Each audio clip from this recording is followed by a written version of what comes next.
Mark Adams, and welcome to episode 20 of Marksmess Podcast with my daughters, Charlotte and Catherine. Catherine, Charlotte, and Catherine, Charlotte, and Catherine. We look at the world of geekery using the alphabet as our guide, but not this time. You may have tuned in to listen to the episode R, but we actually, this is a special one because last night we were out on the town. We went down to Belfast into the Waterfront Hall and we heard the Ulster Orchestra do a John Williams concert. So the four of us were there. Julie was there as well. So what we're going to do, we're just going to chat about the concert, what happened. Chat. And we'll go through the programme and we'll talk about what happened. Can I start? Do you want to start? Yeah. Okay, what was the first thing? Okay. So how's your day been? Okay, a bit weird now. It was the Ulster Orchestra, who were formed in 1966, so they're older than me. I don't think some of them are older than you. Some of them were definitely older than me. Some of them definitely weren't. And it's like 70 in the orchestra. So it's a big full orchestra. So Wait, is that including the conductor or not? I don't know. It's round about 70, so one or two won't matter. I think it's not including the conductor because he said there's 70 orchestra people. Okay, because he's not really an orchestra person. No. And it was interesting seeing an orchestra work. These are people who are professional, and the Ulster Orchestra nearly... I'm a professional. Do you get paid? You're professional is somebody who gets paid. You better pay me. I'm on my Fiverr. Okay, well, we're getting back to that. Okay, let's not get there. And they were nearly disbanded in 2014 because they couldn't get the funding. But fortunately, Belfast City Council came up with some funding and they got other funding. Sponsor an orchestra. They're sponsoring an orchestra, but really great. The conductor was Stephen Bell. We're not very big on who conductors are, but he has done, Last Night at the Proms. He's done the Doctor Who proms. And he's quite a fun conductor to watch. Enthusiastic. It looked like he was dancing. Yeah, it was like a conductor working. That's a compliment. I thought the stage was a trampoline. Yeah, because he bounced up all the time. And what he did sometimes didn't translate into what the orchestra did. It was cool though. It was really cool. And he put a lot of expression into it as well. So let's go through what actually happened. I want to say it. You want to say it? What was the first one? It was the March from Superman. Right, the march from... Yeah, really good. Really good one to start with. A real strong tune. Everyone recognises it. And even those first few bars. Da, da, da, da, da. I remember that from playing Lego Batman. Yeah. Yes, because that was in the background of it. Yeah. No, every time Superman went to fly. But one thing he did say was that John Williams wasn't meant to be doing the Superman movie back in 1977, 76, 77. And it was this guy, Jerry Goldsmith. Jerry Goldsmith is another prolific writer. Like Stan Lee a bit. He's a very prolific composer for TV shows. And is he still alive? He died early in 2000s. Let's see, 2004. Mm-hmm. Yeah, at the age 75. Yeah, but he did things such as The Omen. Don't know. Star Trek: The Motion Picture. Don't know. Basic Instinct, LA Confidential. Don't know. Mulan. Mulan. As in the Disney movie. Yes. Don't know. You cheater! Of course you know. She's the one who pretended to be a man. Yes. Yeah. Alien, The Men from U.N.C.L.E. Don't know. Star Trek Voyager. Don't know. You lot need to do some Star Trek. I have to educate you on that. S could just be Star Trek. Pardon me. No. King S is for Scooby. Scooby is not geeky. Scooby is geeky. He hasn't even got glasses. Scooby is geeky. If he had glasses and a scar on his forehead, yes. He's geeky. Okay, well, we'll have to wait a couple of episodes to see who wins out in that. And consider I do the editing. You want to do the editing, you do the editing. I think it should be Skittles. Okay. Total Recall, if you remember that one. Huh? The Mummy. Don't know. That was a good one. I enjoyed The Mummy. Doctor Who? What? Is that Doctor Who yet? No, the movie The Mummy from 1999 with Brendan I was Fraser. not alive then. Of course I don't know what it is. But you might have seen it since. No. Alien Nation. I loved Alien Nation. Anyway, back on to... That was Jerry Goldsmith. He was meant to do Superman, but he couldn't, so they... Did he die? No, he was probably very busy. Because if you look... Or ill. Or ill. Or dead. Old. Or dead. Or dead. Or dead. Anyway, so they got John Williams. John Williams, who has won 23 Grammy Awards, 7 British Academy Awards, 5 Academy Awards, and 4 Golden Globes. How many? Has been nominated for 50 Oscars. Yes, that is absolutely right. Second most nominated individual apart from... Second, Walt Disney. Walt Disney. So he's still alive, as in John Williams is still alive, so he could beat that. How many is Walt Disney? I don't know. Google it. Oh, okay. Right, okay. Okay, Google. I'm going to Google. I know how to Google. No, you go, okay, Google. No, it won't work on this because the microphone's probably not on. Yeah. How many Oscars Has Walt Disney. has... No, did Walt Disney win? No, What, no? not win. Been nominated for. We don't want to know how many he won. 123 we won 23 Oscars. Nominated for. nominations did Walt Disney have? 26. No, No. that's Academy. Received a total of 26 Academy Awards. 59. 59 nominations. So Walt Disney got 59 nominations. He's not far off. He's not far off at all. Right, what's the next one they played? The Suite of Close Encounters of the Third Kind. Close Encounters of the Third Kind was a movie in the late 70s, and it was about aliens coming to Earth and one... Yep, you're an alien. Yes, but no, they didn't speak like that. They spoke in music. So they had those 5 notes. Like that, to communicate with them. The Goodies did a fantastic parody of it.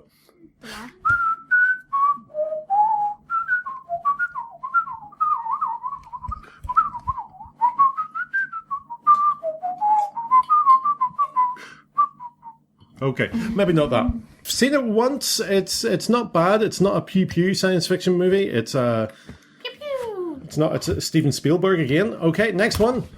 The Imperial March from the Empire's Empire Spikes. The Imperial March from the Empire Strikes Back. Too much Lucozade for you. Right, so that's the one that we know that goes. Dun, dun, dun, dun, dun, dun, dun, dun, dun. But that's the one I'm going to have played at your weddings. That would be so cool. You coming down the aisle to that. Very iconic one. And who came on stage or to the front of the orchestra? The Stormtroopers and a black. I think there was 4 white ones, a black one, some girl in an orange onesie, Princess Leia, some creepy dude with weird eyes, and there was some dude with light torches at the back. And the guy with the light torch thingy-majigger, he got like people up and then they got to fight with him. Yeah, the 501st Legion Ireland were there, and we had stormtroopers, we had First Order Stormtrooper, we had Imperial pilots. But we didn't have Darth Vader. We had Imperial officers. I want to know, because they had Imperial officers, and they had, there's a picture on their own website of it. They had. Is that all who was there? Because that looks like it. Well, there's probably 1 or 2 more. There's 2 Imperial officers. And there's a rebel. There's a and there's a rebel pilot. And if you look on the left arm of, and also the rebel pilot and Imperial officers, they've got these sort of cylinder screwdriver things. I want to know what they are because they. No, on the back of the different the stormtroopers. Stormtroopers, they have like a big long cylinder thing. I'm just wondering, is that their battery pack? It could be. It could be the motor for it. It could be just. Batteries. It could be Coke. I know what it is. What is it? It is a screwdriver for screwing things. So, like, if you don't have a sword, then you just, like, slice somebody's head off with a screwdriver. Like it's a light screwdriver? Anyway, so really good. There was one Jedi, and he went into the audience, and he let kids play a lightsaber with him. And what is this brown one here, Catherine? It's yoga. It is not yoga. It is not Yoda. It is a Jawa. A Jawa. But it was lovely to see them. It's always nice to see them out and about, and they do a lot of good charity work. So they'll appear at charity events and help people. Wait, are they called the 501st thing? 501st Legion Ireland. So they only Garrison. They're not at some Comic Con we were at. So they, Yes. So they only do stuff as the 501st thing? I don't understand the question. So, like, say it was somebody's 500th year of doing stuff, they wouldn't come, but if it was your 501st year of doing stuff, then they would come. You really would need me to answer that. Wait. What's next on the list? The flying thing. The flying thing? I can't talk to Cap- Me! Like, read out. The flying theme from E.T. E.T. Or et. Which is French for And. and. From Because and. they don't have any dots between the E and the T. Right. I know what it stands for. Do you know what E.T. is short for? Yeah. No. Oh, because he's got short legs. I want to say. Oh, you don't get that. Oh, that's the worst joke in the world, and you don't get it. What's he short for? What's E.T. is the character's name? What's he short for? Because he's got short legs. I know. Yeah, what? I don't get it. Extra Skittles. Extraterrestrial. I still don't get it. That's okay. We'll explain later. Anybody wants to write and explain to Charlotte what E.T. is short for? E.T. About an alien, a child alien that gets stranded on Earth, and he has to communicate home. So E.T. phone home, and a little boy called Elliot. Speak English. Well, he learnt English from watching Sesame I Street. struggle learning French, and that's on this planet. You struggle with English as well, let's face it. Next, well, that was a Steven Spielberg movie as well. Steven Spielberg was a director of that as well. Next. Next was Flying to Neverland from Hook. I have never seen the whole of Hook, but I've never seen Hook. I've never heard of Hook. well, I've heard Robin Williams, who played that you know of Harry Potter. Mrs. Doubtfire. Robin Williams played Mrs. Doubtfire. Harry Potter. I didn't know. I don't know anything to do with actors. I He just know plays- actors. He plays in 3 movies, I've seen. He plays in Jumanji. He was in Jumanji. He was in Night at the Museum that you saw. Yeah. Was Right. he? Yeah. Is So he the main character? No. Hook. He was the guy, the guy who helped him with the horse and the sword. Was he? Teddy Roosevelt. Oh, right. Anyway, Hook is about Peter Pan who's grown up and he's forgotten all about Neverland, and he's I thought Peter Pan could never grow up. well, he did in this one, and he Is he Peter did. Pan I Hook? think it's Steven Spielberg. No, Hook is Hook. You know, Captain Hook. I've never watched Well, Peter then how come Pan. he never grew up? Hook? Yeah. He's an adult. Hook was an adult when Peter Pan was a child, but if Peter Pan's grown up, then Hook has to grow up. I get that. I've never. If Peter Pan gets older, Hook gets older. Yeah, but that's getting older is different from growing up. I am not going to grow up. I've never watched Peter Pan. Have you not? Do you know the story? No, No. I've never watched it either. Wow. I don't know the story I am either. failing in my education. That I just is- know there's Cindy. that is Star Trek. I just know there's Cindy, Peter Pan, and Wendy. Hook. Wendy. Wendy. Cindy is from the toy box. Okay, next one. Let's see if we can. Let's see. I know. Hymn to the Fallen from Saving Private Ryan. Saving Private Ryan, not a movie you two should be watching yet because it is very gruesome. It's another Steven Spielberg one. It's about the Second World War, about the Americans after D-Day. Trying to save Private Ryan, whose other brothers. D-Day? D-Day is when the Allies started to fight back. D-Day. Day. D-Day. H-R. M-minute. What? It's just to emphasize that it's an important event. Private Ryan's brothers were all killed, and they sent their men in to get Private Ryan out so he wouldn't get killed, so the mother wouldn't have another death in the hands. Next one. Sayuri's theme from Memoirs of Geisha.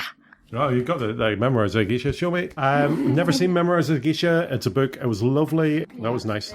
Right, next one. I want you Quidditch from Harry Potter and the Sorcerer's Stone. Never heard of it. Or the Philosopher's Stone in America. No, in America it's the Sorcerer's Stone, and here it's the Philosopher's Stone. She's right. What's Quidditch? It's the sport in Harry I Potter. played it in school once. You can't play Quidditch. Explain that. Explain that. I can't remember what we did, but I think, like... Was this part of a class?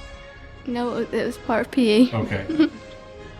Wait, no, I can't remember if we Did you did. use your Nimbus 2001s? I can't remember if we did or not, but I think she said... I think we had a substitute teacher, or not a substitute teacher, we had, like, one of the people who's pretending to teach, but not actually teaching. Yeah. And then, I can't remember if we did it or not, but... I don't know if we had time to do it, but... There is actually a real-life Quidditch game you can play while you use your legs. But she said we were going to play Quidditch. That is so sad. Right, next one. Jedi Steps and Finale from Star Wars The Force Awakens. Which was good. We went to see that. No. No, it wasn't that. Anyway, that was good. That brought us up to the intermission. One of the things... Let go.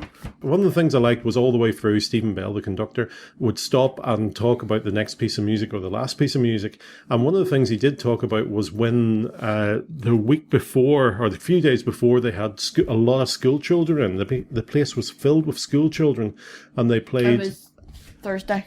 On the Thursday. And Friday even. Sorry. if you're going to interrupt with something, have accurate information. None of this fake news. Because he said yesterday, so that meant Friday, because we were on Saturday. And one of the things that he said was that some of these children had never realised where the music comes from, what sort of instruments they had. I think you two are very fortunate to... I mean, you two are flautists, and you're not too I bad. thought you were going to say flawless. No, I would never say that. I would never put that up on you. You know where these instruments come from. You're now at school. A school that has got quite a good orchestra. And I'm fortunate that my dad, he brought us up with instruments. I played trombone in the silver band. He played euphonium. What's that? It's like a tuba, only smaller. Like a travel-sized tuba. Yeah. Oh, travel-sized tuba. Yeah, but about the same tone as a trombone. What did Uncle John know? They were both on the cornet. So it was a marching cornet? silver band, like a short trumpet. So, one of the things was that, and it reminded me of, you hear about children who don't know where milk comes from because they live in inner cities and they've never been to a farm. They've never seen a cow in a field. Just about the music as well. What? How you know, Brian Kay? Hey, night, Brian Kay. Hi, now, Brian Kay. Hi, now, Brian Kai. Oh no, Brian Kay. What did we do at the intermission? It's sweet. We had sweets. We had sweets And crisps. And dropped a piece of fudge. And we'll take our intermission there and we'll play a couple of promos. One of them, well, connected to what we've been talking about. We talked a wee bit about Jerry Goldsmith, who wrote various theme tunes like Star Trek Next Generation. And we've got a new Star Trek Next Generation podcast out, which is really good. I'm enjoying it immensely, and check out the promo for it, along with our second promo for also another podcast that I like to listen to. See you after break.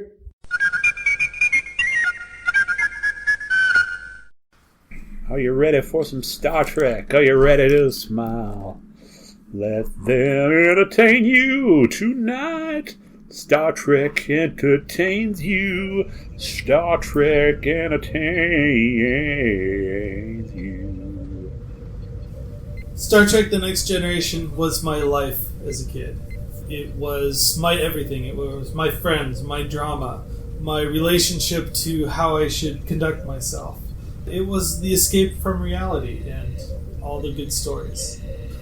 Star Trek The Next Generation was a show that everybody I interacted with seriously as a kid knew. My parents knew this show, my teachers knew this show, my friends knew this show. Star Trek The Next Generation was truly a community to me. It ran from when I was 5 to when I was 12. Can you believe it's been 30 years Star Trek The Next Generation first aired? 30 years? No kidding. What a coincidence. You know, I got a great idea. What's that, Sasha? Why don't we release a watch-along episode with each concurrent release date of the anniversary of that episode? That would be amazing. We could talk about what the episodes mean to us, make a few jokes, and sing a few songs. Make sure to catch Sasha and Patrick's debut episode of Next Generation's First Generation on September 28th, released on iTunes, Libsyn, or early release on Facebook, on our page entitled Next Generation's First Generation Podcast, or do the quick search of Next Gen First Gen. Or you could email us at nextgenfirstgenpod@gmail.com. In 1977, the world changed. The film industry was transformed. The popular culture rocked. And young minds forever altered. Star Wars arrived. And nothing would ever be the same again. Though everyone wasn't affected in the same way, everyone was affected. This is my Star Wars story. My Star Wars Story, monthly at mystarwarsstory.com. Catherine, what was played after the intermission? Devil's Dance from The Witches of Eastwick. Never seen The Witches of Eastwick? Nope. Eastwick? Neither of And you in two? translation, that was Devil's Dance from the Witches of Eastwick. You are so patronising to your sister. Yeah, she was like a devil's names. What's the next one? Oh, Stop the big noises, because that's... it's my favourite one. The shark theme from Dun Dun Dun Dun Jaws. Aye, he talked a wee bit about that. He had been nominated so many times, and this was one of his first Oscar wins. And what did it sound like? Dun dun. Two notes. Just two notes. What were the two notes? E and F. A and F. I never seen Jaws. Never seen Jaws. It's quite scary. I remember watching it on TV as a kid, and I strapped myself to the chair so I wouldn't jump. Dropped yourself. Yeah, it was scary. What? It has a really good Steven Spielberg again. What? It's about a shark that's terrorizing this beach community and eating people and stuff like that. The whole But sharks don't eat people. If the shark ever eats a people, it just ever eats a person, it just thinks it's a seal because sharks eat this seals. is a movie, you know. I know, but It's- I am explaining the real life The explanation. tension is built up because you don't see the shark very much, and the reason you don't see the shark very much is Because it's right behind you. because the mechanical shark kept breaking down. So Steven Spielberg had to very quickly think, how can I change this movie that I don't need the mechanical shark? And he did a fantastic job. It's one of the scariest movies I have watched. I don't watch very many scary movies, I have to say. Anyway, next one. Hedwig's theme and Harry's Wondrous World from Harry Potter and the Sorcerer / Philosopher's Stone. That's right. Another one I've never heard of. Have you ever seen that? What? Harry Potter Is that not the and the first one? Philosopher's No. Stone? No. I thought you the watched first it in one. school. Yeah. Yeah, I've seen it. Oh yeah, I did watch I know that. you have. I Yeah. did watch that in school then. The second one's my favourite because it has Dobby in it. And That's Dobby's so cute. It's spiders in it. You like it because you look spider? No. Okay. Right. Next one.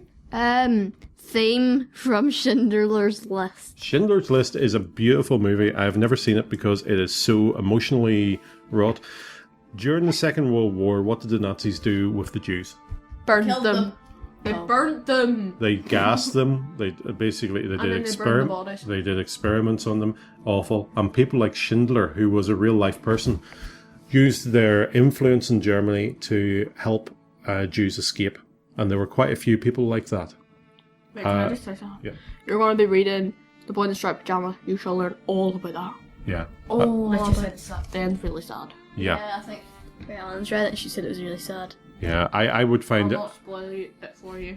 I can't even do Anne Frank because I find that too emotional. I don't like Anne Frank's diary. It's boring. I read sad books. I read warrior cat books. Cats die. We know about Warrior Cat books. Let's But not it's get not in onto real Warrior life. Cat. I think The Boy in the Striped Pyjamas is one of the only books that is from a German point of view. And that's quite interesting. From a wee boy, a wee child point of view, not knowing what's going on. Yeah. Next one. Raiders March from Indiana Jones and the Raiders of the Lost Ark. We are going to be covering Raiders of the Lost Ark next time in our R episode. because that is, I mean, that was my favourite tune that they played last night. Wait, what was that? Yeah. Da da da da da da da da da da da da da. Fortunately, Ulster Orchestra played it with a bit more tune than that, but I mean, it's great. I mean, I remember, and I'll talk about this next month, coming out of the cinema, you know, the music was whole part of that you were just hyped up for that. You always tell from the music whether someone's going to win or lose. It's true! But in a TV drama, you know who the murderer was because they're the most famous guest.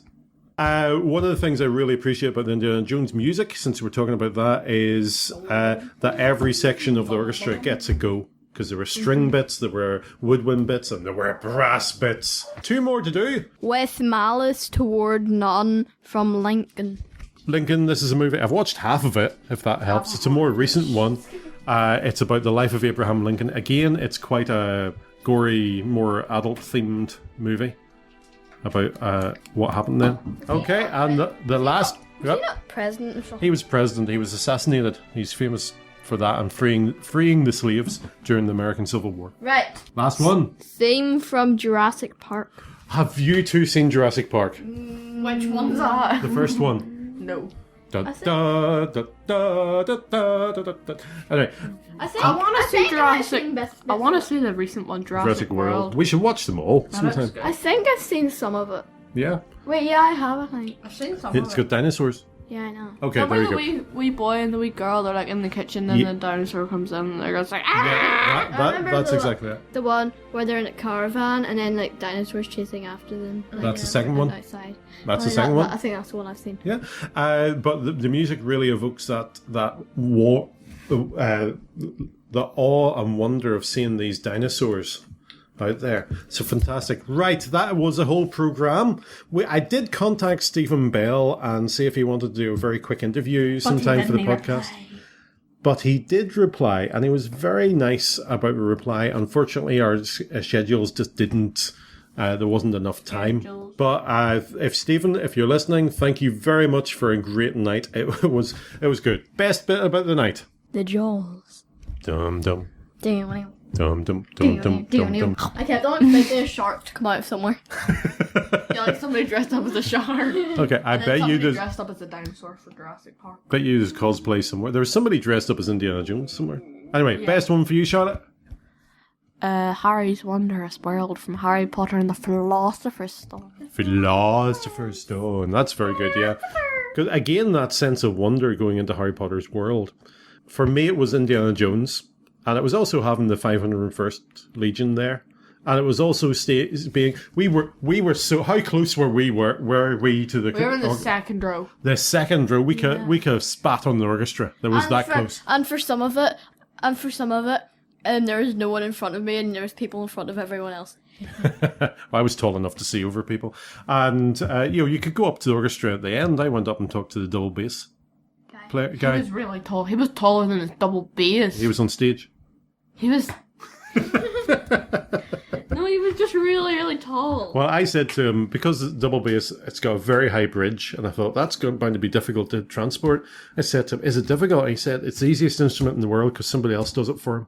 The only instrument in the orchestra, well, one of the only instruments in the orchestra that does that. No, I think it might be the only one. You would have to transport your own harp. Are we going to go back to the orchestra? Yeah. Yeah. Yeah, I think that was a great night, and it's great to support our local We'll go to orchestra. the Christmas one next year. Maybe, because that would be a good idea. Was something else we're doing at Christmas this year. If you've got a local orchestra, do go and support them. You know, even if it's just turning up, you don't have to adopt one of their members. But really good. I do enjoy music. I was raised by a brass band. If you have been to an orchestra before and you want to share that with us, that would be great. And tell us what your favourite instrument is. The weirder, the better. The weirder. I have to show you what a contra bass flute looks like. What about you, Catherine? Anything you want them to tell us? What's your favourite flavour of Skittle? That's got nothing to do with what we talk about. You do know that. Nothing. Absolutely. It had nothing to do. Exactly. Oh, dear me. Anyway, if you want to contact us, you can by email at mymarksmess@gmail.com. Or on Twitter, At Marksmess Podcast without the T. on our webpage at marksmesspodcasts.blogspot.com, or on Facebook page. Marksmess Podcast. Thanks to Josh Woodward of joshwoodward.com for the title music. And Josh, you should be doing some movie music as well. Next month, we promise we will be back with the letter R. R. R. R. R. Bye. Bye. Bye.